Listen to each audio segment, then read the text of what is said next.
आका करीम सल्लल्लाहु अलैहि वसल्लम की बारगाह में बेपनाह दुरूद व सलाम का नजराना पेश करने के बाद हमारा जो आज का सब्जेक्ट, हमारा जो आज का मौजू और हमारा जो आज का टाइटल है वो है ऑटो सजेशन। ऑटो सजेशन होता क्या है, सबसे पहले हम इसके बारे में देखेंगे। कोई भी काम, कोई भी बात जिसको हम रिपीटेडली कर रहे होते हैं वो होता है ऑटो सजेशन। ऑटो सजेशन के बारे में आपकी छोटी सी बात करता हूँ कि जब हम की फ़ोन पर कॉल मिलाते हैं और हम उसको ऑटो रिडायल का बटन प्रेस कर देते हैं तो वो बार बार जो डायल हो रहा होता है ये ऑटो होता है। इसी तरह हम जब कोई काम करने के लिए निकलते हैं, हम कोई काम करना चाहते हैं और उस काम करने की जो तड़प होती है, उस काम करने की जो शिद्दत होती है, उस काम करने की जो लगन होती है, वो जब इस इंतहा पर पहुंच जाती है कि उस काम के सिवा, उस मकसद के सिवा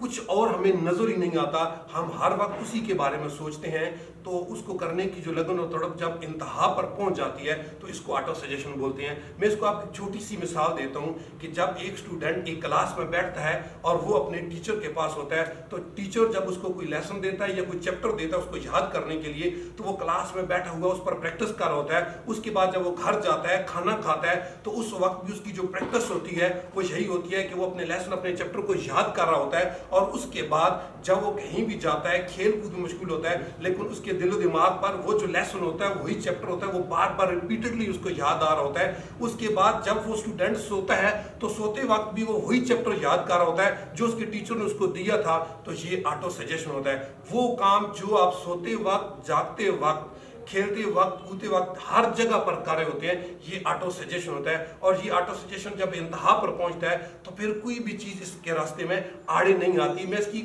आपको एक और मिसाल देता हूं। उर्मिला सेना जो कि एक वॉलीबॉल की चैंपियन है और एक ट्रेन में सफर कर रही होती है। उस ट्रेन में कुछ ऐसे लोग होते हैं जो उसकी एक चैन छीनने के लिए उसको धक्का देते हैं और उसको ट्रेन से नीचे गिरा देते हैं। जब वो ट्रेन से नीचे गिरती है तो ऐसा होता है कि उसके वजूद से, उसके जिस्म से, उसकी टांगों से तकरीबन 49 ट्रेनें उसके ऊपर से गुजर जाती हैं और पूरी रात वो वहां पर तड़पती रहती है और वो उठने के काबिल नहीं होती। जब सुबह होती है तो उसको बरेली के हॉस्पिटल में जब दाखिल कराया जाता है, एडमिट कराया जाता है, तो पता चलता है कि वो दोनों टांगों से मुकम्मल तौर पर मफलूज हो चुकी है, वो चलने के काबिल नहीं रही। और वो कहती है कि ऐ भगवान, अगर अब की बार मैं बच गई तो मैं माउंट एवरेस्ट को टॉप करूंगी। जब वो ये सोचती है और उसके बाद 4 महीने तक उसका ट्रीटमेंट होता है। 4 महीने के ट्रीटमेंट के बाद जब वो हॉस्पिटल से बाहर आती है तो उसकी एक टांग में राड पड़ चुका होता है और उसकी दूसरी टांग मुकम्मल तौर पर जो होती है वो खत्म हो चुकी होती है और वहां पर प्लास्टिक की टांग लगाई जाती है। लेकिन उसके बाद वो जब जाती है, उसको एवरेस्ट को टॉप करने की स्ट्रगल करती है, तो उसको हर वक्त हर कोई यही कह रहा होता है कि तुम ये कैसे कर सकती हो।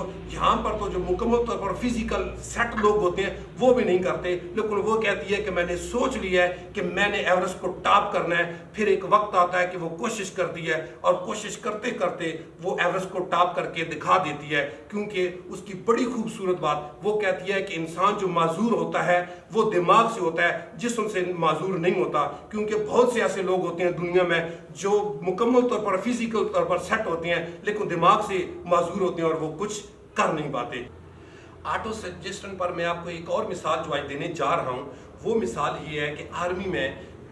एक लड़का जो कि कैप्टन होता है और वो एक ऐसी जगह पर शादी करना चाहता होता है, ऐसी खातून के साथ शादी करना चाहते होते हैं जिसकी चॉइस ये होती है कि मैं शादी करूंगी उस शख्स से करूंगी कि जो अपनी लाइफ में जनरल बनेगा,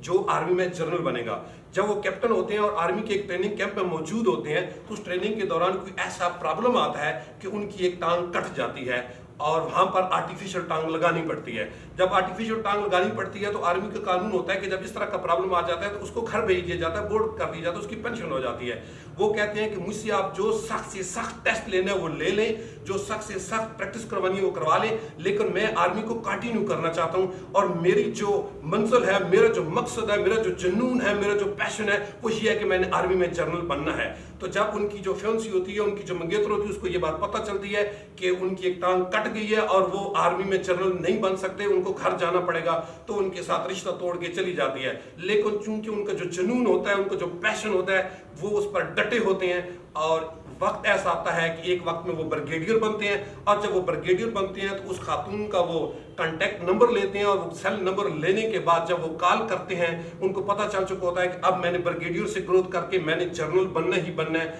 तो वो फ़ोन करके पता करते हैं। तो वहाँ पर एक छोटी उसकी बेटियाँ वो फ़ोन उठाती हैं, और उस वक्त वो खातून अमेरिका में मौजूद होती हैं। उनकी बेटी जब फ़ोन उठाती है तो उन्हें वो जनरल साहब फ़ोन करके कहते हैं कि बेटा बताना कि आज जनरल शामी ने कॉल की थी। तो वो साबित कर देते हैं कि जो दुनिया की रुकावटें होती हैं, ये जो दुनिया की टेंशनें होती हैं, ये दुनिया की जो परेशानी होती हैं, ये जो दुनियावी मजबूरियाँ होती हैं, ये कुछ भी नहीं होती, क्योंकि जो लोग सोच लेते हैं बड़ा और फिर उस पर डट जाते हैं। इसी के बारे में किसी शायर ने कहा कि उठबान कमर क्या डरता है, फिर दे खुदा क्या करता है।